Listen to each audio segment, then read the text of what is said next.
पंजाब में आम आदमी पार्टी के नेतृत्व में भगवंत मान की सरकार बनने के बाद 29,000 से अधिक सरकारी नौकरी मिली है और यही वजह है कि अब जो युवा हैं उनके बीच सरकारी नौकरियों की जो ललक जो है वो साफ तौर पर देखने को मिल रही है। लेकिन उसके पीछे एक कहानी है कि किस तरह से छोटे से गलियों में और छोटे से घर में रहने वाले जो खासकर यूथ हैं वो सरकारी नौकरी की तरफ रुख कर रहे हैं। उनको उम्मीद है कि भगवंत मान की जो सरकार है पंजाब में जो आई है वो उन्हें एक उज्जवल भविष्य दे सकती है। हम इस वक्त प्रियंका भारद्वाज के घर के बाहर है। आप सबसे पहले इस गली को दिखाना चाहेंगे कि किस तरह से तंग गली है और यहाँ पर अगर घर की तरफ हम अगर आपको दिखाएं तो सीढ़ियाँ हैं, बहुत छोटा सा घर है, 3 कमरे का एक छोटा सा मकान है जिसमें प्रियंका रहती हैं। 8 साल का एक लंबा स्ट्रगल रहा है। 2015 में पहली बार उन्होंने सरकारी नौकरी के लिए एग्ज़ाम दिया, जिसके बाद उस नौकरी में उनका नाम आने के बावजूद स्टे लग जाने के कारण वो सरकारी नौकरी नहीं पा पाई। उसके बाद 2017-18 में उन्होंने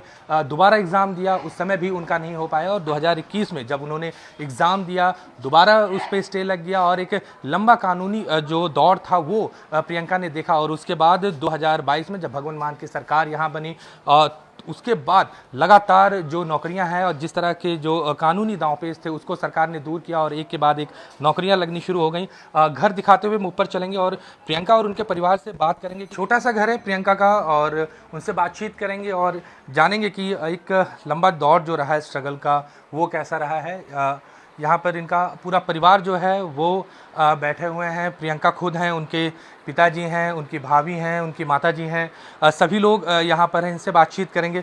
प्रियंका, आपसे सबसे पहले मैं बातचीत का शुरुआत करना चाहता हूँ कि सरकारी नौकरी लगी है, सबसे पहले तो मुबारकबाद आपको।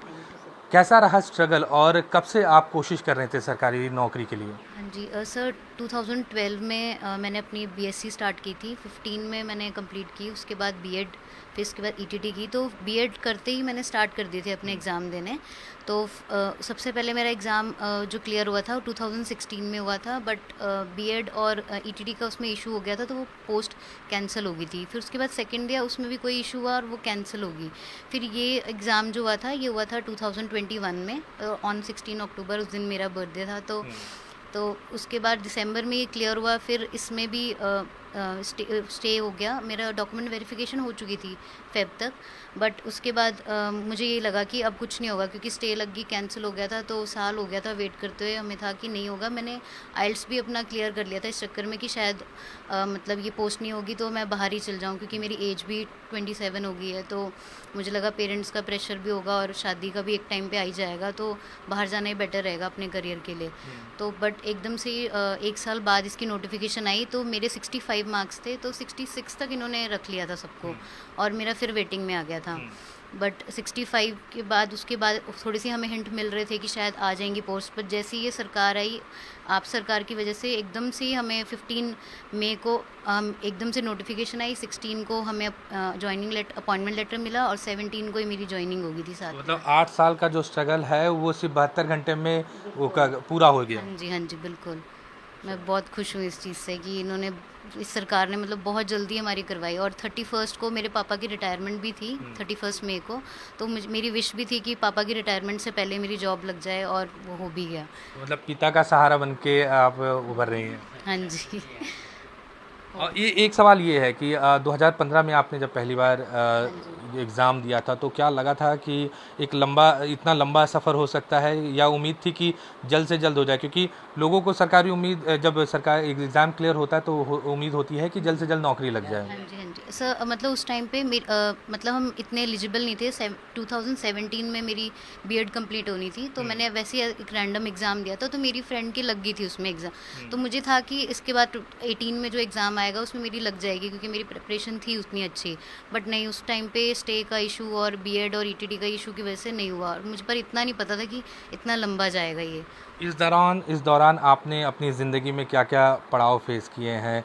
कैसे ये पूरा 8 साल रहा है?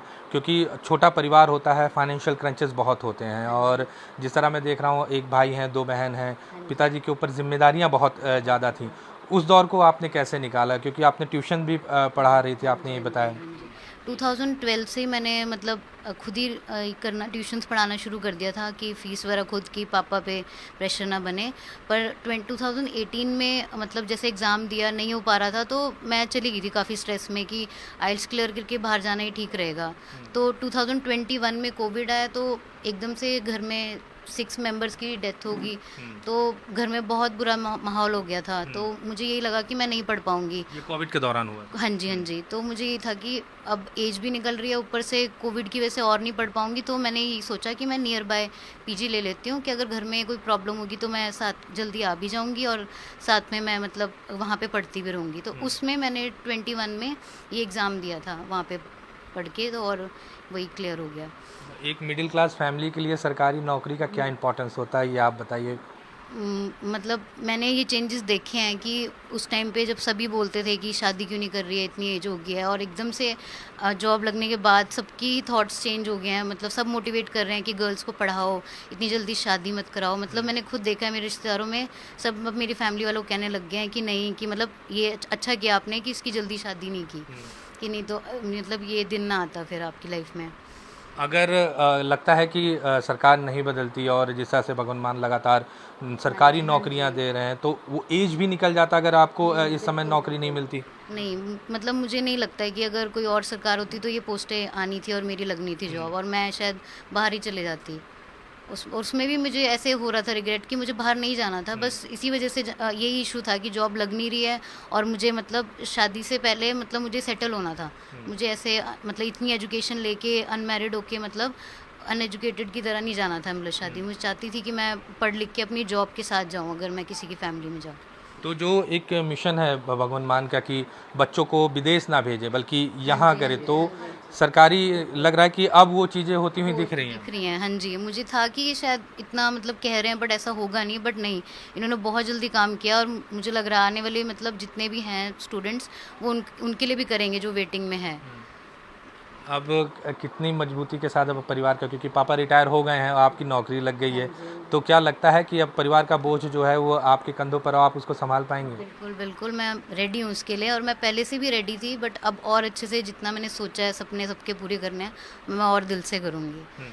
प्रियंका के पिताजी हैं सर, आप क्या नाम है आपका? मेरा लालमणि नाम है, लालमणि। लालमणि सर, उम्मीद थी कि बेटी को इस तरह से सरकारी नौकरी मिल जाएगी? उम्मीद तो थी साहब, लेकिन ये है कि नहीं भी थी। यही लग रहा था कि कहीं बाहर चली जाएगी, बाहर जाएगी। लड़की की ज़्यादा बहुत टेंशन में था, लेकिन जब इनकी वेटिंग आ गई तब और टेंशन में पड़ गया कि मुश्किल है अब आना। लेकिन कुछ 8-9 महीने में के अंदर ही इनकी अपॉइंटमेंट हो गई सर। हाँ, बहुत खुशी हुई, और मेरे को रिटायरमेंट महसूस नहीं हुई ज़रा भी कि मेरी बेटी मेरी जगह पे आ गई है। हाँ जी, इतना हुआ था। तो और ये पूरा दौर कैसे गुजरा, 6-7 साल जिस तरह इसने प्रियंका ने स्ट्रगल किया, कितना सपोर्ट था आपका? मेरा सपोर्ट साहब बेटी के लिए बहुत कम था। इसने अपनी ही मेहनत से ट्यूशनें पढ़ा के करी हैं। बाकी जो कहीं थोड़ी बहुत ही कमी पड़ती थी मैं ज़रूर पूरा कर देता था, ना नहीं करता था। हाँ जी, हाँ किसे, हाँ। लेकिन एक पढ़ाई का दौर होता है, और जब उम्र निकलने लगती है तो बाप को इस बात की चिंता होती है कि बेटी की शादी करनी है और पढ़ाई हो रही है, उम्र निकल रही है। हाँ, चिंता बहुत सी इस बात की बहुत चिंता थी कि ये जा रही है और जॉब नहीं लग रही है, अब क्या करें। बहुत चिंता थी साहब इस बात की, लेकिन चलो बेटी ने मेरा साथ बहुत हिम्मत से अपना काम कर लिया और जॉब हासिल कर ली। पंजाब सरकार का भी बहुत बहुत धन्यवाद करता हूँ कि बच्चों को मेहनत करके पैसे लगा के पढ़ रहे हैं, और उनको आगे तक मतलब सफ़र मिलना चाहिए सही। तो लग रहा है कि अब पंजाब के जो युवा हैं जो बाहर जाने की सोच रहे थे, अब यहीं रुकने की सोचेंगे। बिल्कुल। इनका देखो 40-50 हज़ार रुपये लग गया जॉब का वहाँ डॉक्यूमेंट भेजने में, लेकिन अब नहीं भेजेंगे, चाहे आ भी जाए ना, अब नहीं भेजेंगे, अब यहीं रहेंगे जी, पंजाब में अब सर जॉब कराएंगे जी। हाँ, माता जी, बेटी की सरकारी नौकरी लगी, जब खबर मिली आपको और अपॉइंटमेंट है, तो क्या सबसे पहले क्या आया मन में? बहुत खुशी हुई जी। पहला तो हमने सोचा कि उनके रिटायरमेंट की आई है, फिर जब सब बधाई देने लगे कि बेटी की आई है तब पता चला हमें, फिर खुशी हुई जी बहुत। जानकारी कैसे मिली आपको? इनके स्कूल के आगे ना साथ के यहाँ, हाँ, तो हमने सोचा कि भी इनके घर वाले के रिटायरमेंट के आए हैं, हमें बिल्कुल पता नहीं था और एकदम से आगे हम ऐसे हो गए भी क्या होया। फिर पता चला कि जहाँ बेटी की नौकरी लगी है, फिर बहुत खुशी हुई जी। अच्छा, बेटी ने बहुत स्ट्रगल किया है, तो कहते हैं कि माँ का साथ बहुत ज़रूरी होता है, कितना साथ रहा आपका? बस जिस इतना भगवान की कृपा थी। हाँ जी।